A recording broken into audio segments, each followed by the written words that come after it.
J'ai décidé d'intituler cette présentation De Gaulle aux mille visages. Vous l'aurez reconnu, une référence à l'œuvre du spécialiste en mythologie comparée Campbell, Le héros aux mille visages. Pourquoi je le prends dans un sens différent de celui de Campbell? Parce que j'estime que De Gaulle est l'une des dernières grandes personnalités qui a, qui a structuré la forme française parce qu'il est l'un des seuls hommes pour lesquels à la fois les Français ont une réflexion sur ce qu'ils sont et les étrangers ont eu une sorte de forme tutélaire à laquelle on reconnaît les Français. C'est en cela que De Gaulle est une forme nationale et non une forme sociétale. Parce que la dissolution d'un lien politique d'une communauté politique dans une simple société fait que on arrive assez vite à ce qu'on appelle des tribus mafécéliennes, par égard pour l'œuvre du grand sociologue et ami du cercle Aristote Michel Maffesoli, c'est-à-dire des gens qui ont leur propre imaginaire, qui ne sont plus dans l'unité populaire et qui font, pour des raisons émotionnelles, pour des raisons de psychologie collective, qui font souvent régresser le fait national et qui dépolitisent, et en tout cas qui font perdre à la notion de peuple son sens et sa nécessaire prise de conscience politique. Si on fait une revue de détail, parce que le gaullisme est une forme antérieure à De Gaulle, on me demande souvent mais quel gaullisme après De Gaulle? Et comme le faisait remarquer Charles Pasqua, le plus intéressant c'est surtout le gaullisme avant De Gaulle. C'est-à-dire qu'en réalité le gaullisme est disons, incarne une forme pérenne française de recherche de liberté sur plus de 1000 ans, et ça a pris le nom de gaullisme au XXe siècle, ça en prendra un autre au XXIe siècle. Vous voyez ce que je veux dire? Ce faisant, le gaullisme est, ce qui est drôle d'ailleurs pour un homme que les idiots, et ils sont nombreux, prennent pour un homme conservateur pris dans le sens qu'il donne à ce mot, c'est-à-dire voulant sauver des formes figées. Or, fondamentalement, De Gaulle n'a jamais été ce type de conservateur, jamais. De Gaulle a essayé de faire perdurer un fond par une réinvention de forme française.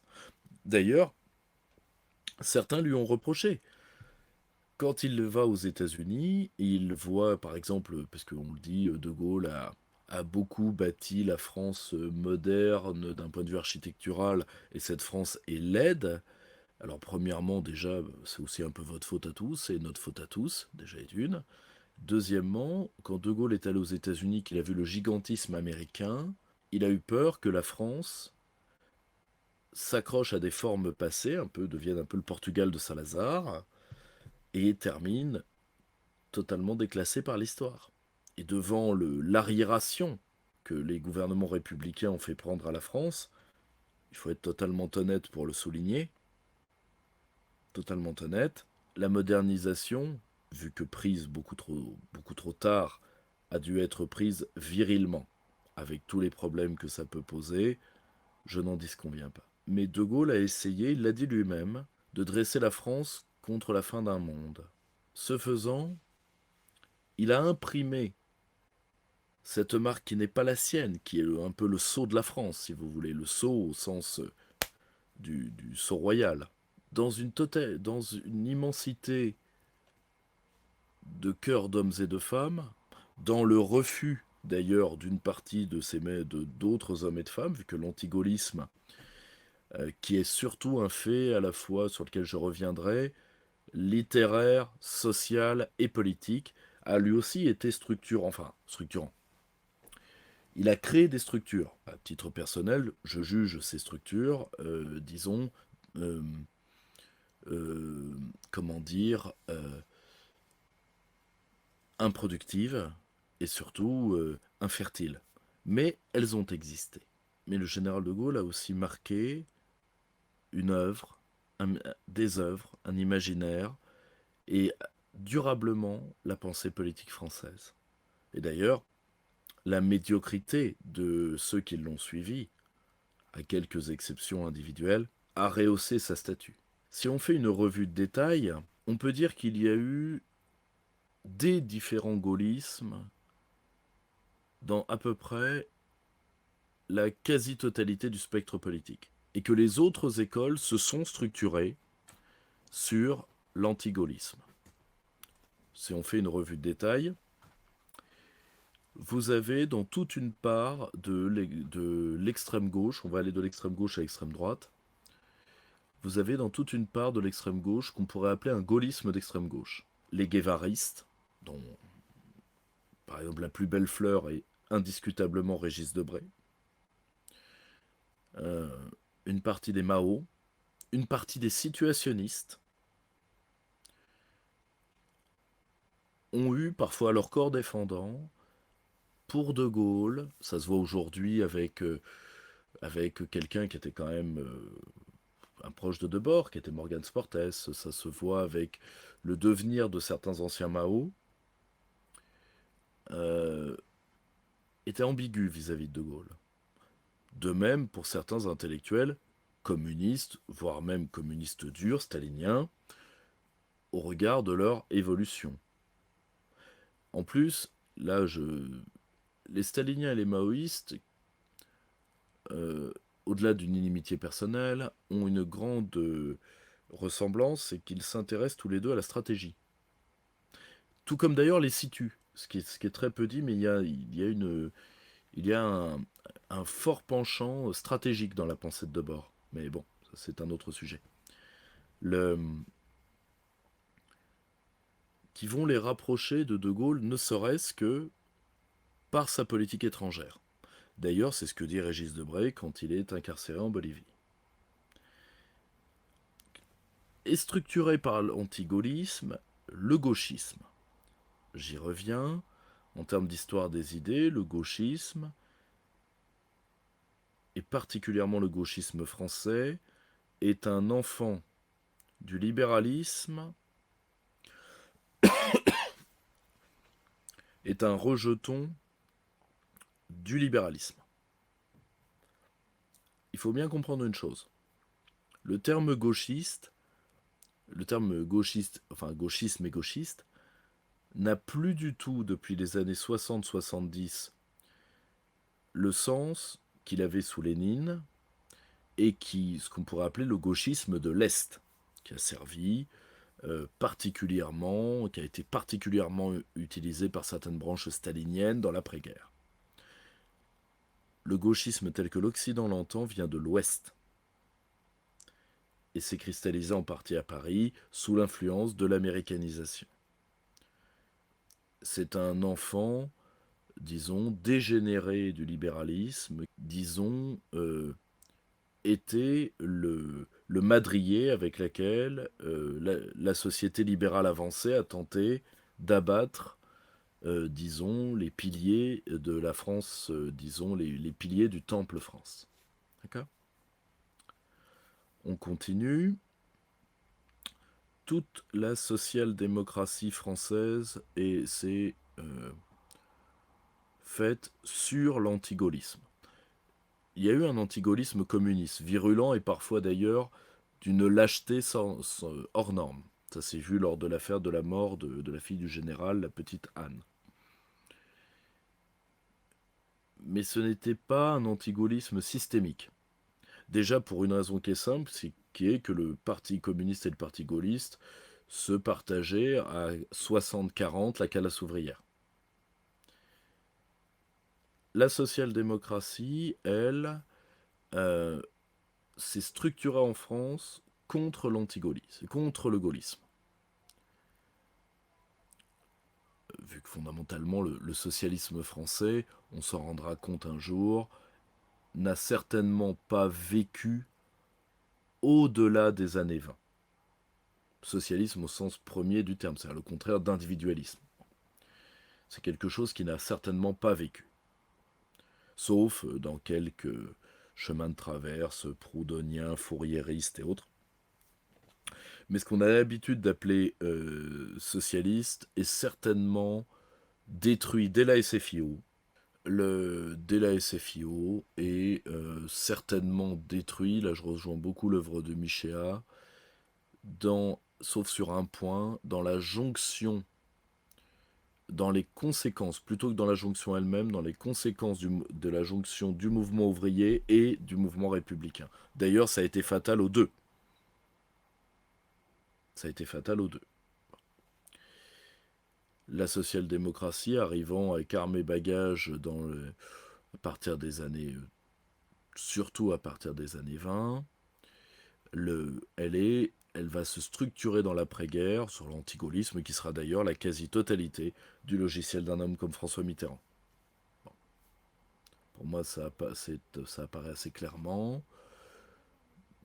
Le radicalisme est quand même c'était quelque chose de très français, mais objectivement, c'est quelque chose...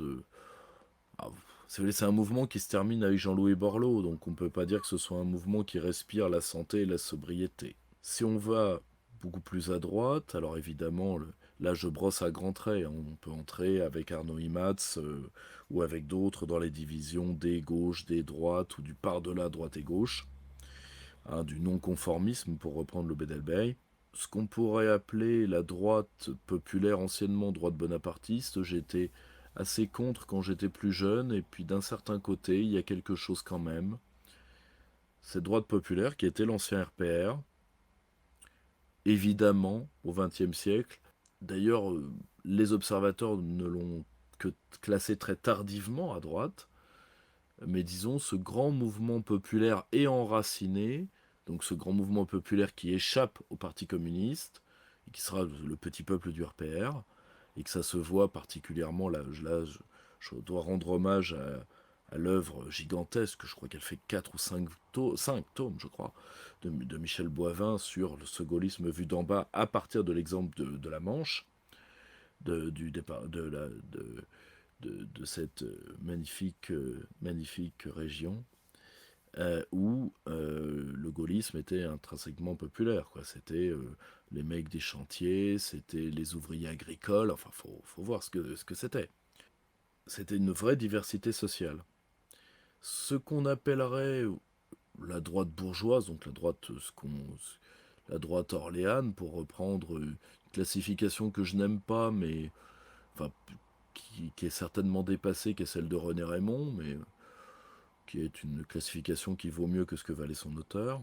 La droite bourgeoise, et ça Annie Lacroix-Riz, historienne marxiste, l'a très bien dit, la bourgeoisie a vomi De Gaulle du premier au dernier jour, et elle le vomit encore des décennies après sa mort.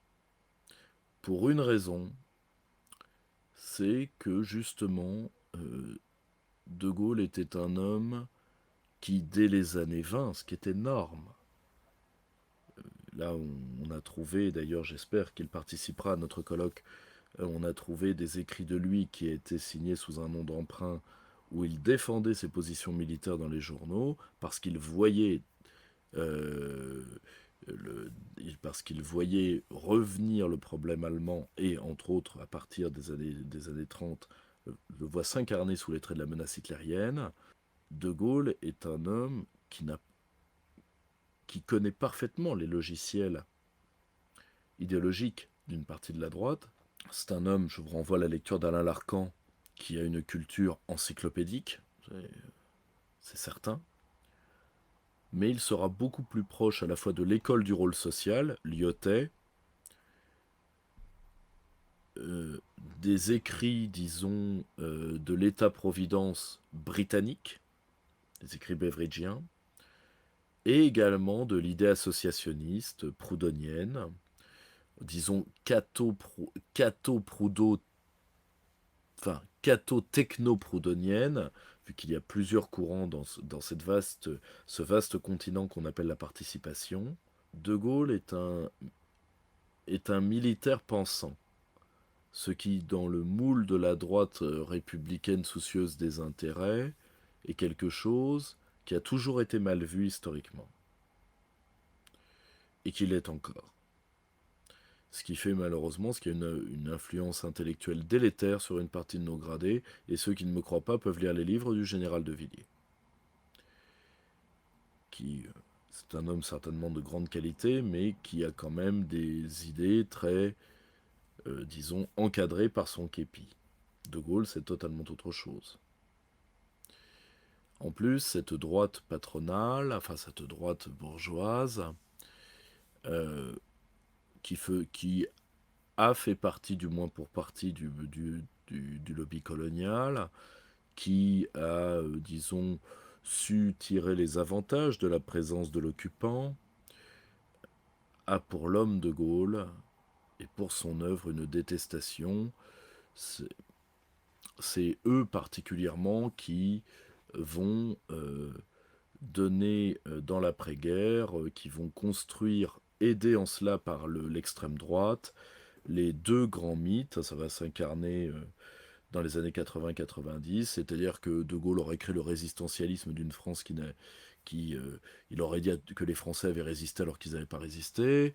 Ce mythe a été combattu par de grands historiens, je pense à Pierre Laborie, Le Chagrin et le Venin, et très récemment un ouvrage qui est sorti, Français, on ne vous a rien caché, et tout simplement parce qu'il fallait détruire le récit français pour pouvoir y substituer un récit de culpabilité dont certaines personnes ont pu, disons, profiter personnellement, que ce soit en ayant des rentes universitaires, ce qui a été le cas d'Henri Rousseau et de quelques autres, toute l'ancienne équipe, Milza, Zema, etc.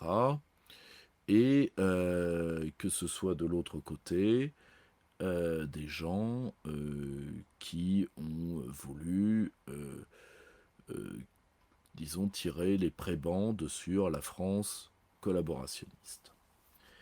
Autre grand mythe historique, le fameux mythe de l'épuration et de la révolution de 45. Alors révolution il y a eu, mais pas tout à fait dans ce sens-là, mais surtout de la terrible épuration de 45, qui est révisée à la baisse par les historiens depuis à peu près tous les 10 ans, mais qui a été utilisée par la droite bourgeoise, mais qui est avant tout un mythe de l'extrême droite, ce qui est normal d'ailleurs quand on voit que énormément de partis dits centristes, je pense au CNI, je pense à des partis centristes régionaux comme ce fut le cas en Alsace, ont été des savonnettes à vilain pour recycler une partie d'anciens collabos ou d'anciens extrémistes au nom de la sacro-sainte lutte anticommuniste.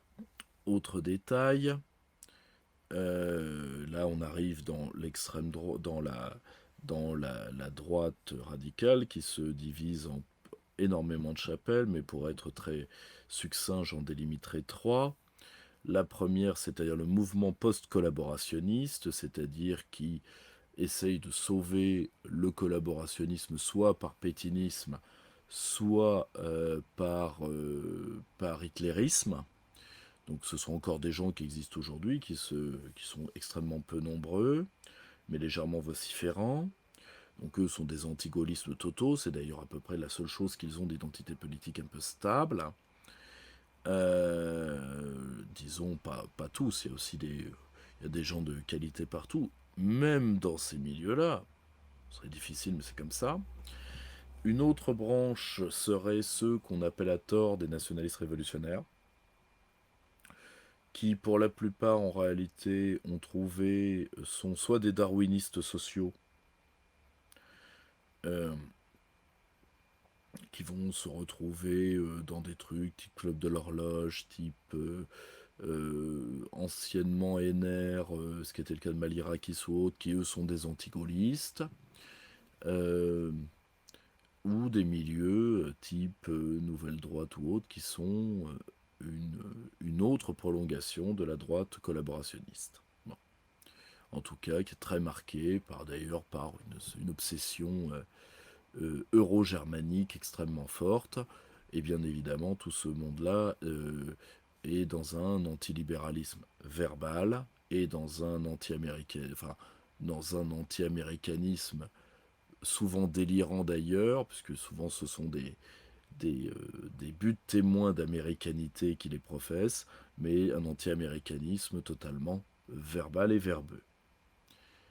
Et vous avez, chez ces gens-là, un courant relativement sérieux que j'appellerais une sorte de souverainisme identitaire qui est tenu par des gens, je pense, qui ont été séduits par le gaullisme, au moins dans sa politique étrangère. Je pense, c'est tous les élèves de Jean Cau d'un certain côté, pour beaucoup d'entre eux en tout cas, à la fois sur la question sociale et sur la question géopolitique. C'est des gens comme Nicolas Bonald aujourd'hui et d'autres. Nicolas Bonal, pardonnez-moi, confondre avec Louis de Bonald. Mais donc voilà, si, vous voyez, toutes les écoles historiques du XXe siècle, post-Seconde Guerre mondiale, donc ce qu'on appelle parfois le second XXe siècle, sont marquées par De Gaulle. Même chose pour les groupes sociaux. C'est ce qui me fait dire De Gaulle aux mille visages. C'est-à-dire que c'est le seul, certainement l'un des derniers grands hommes français, en tout cas à l'instant où nous parlons, donc de 2020 inclus, qui a résonné dans toute la société française et dont chacun euh, a une vision positive ou négative, mais chacun a une vision. Euh, c'est de l'un des grands, comment dire, des rôles anthropologiques des grands hommes, qui est justement d'être un point de fixation de la communauté.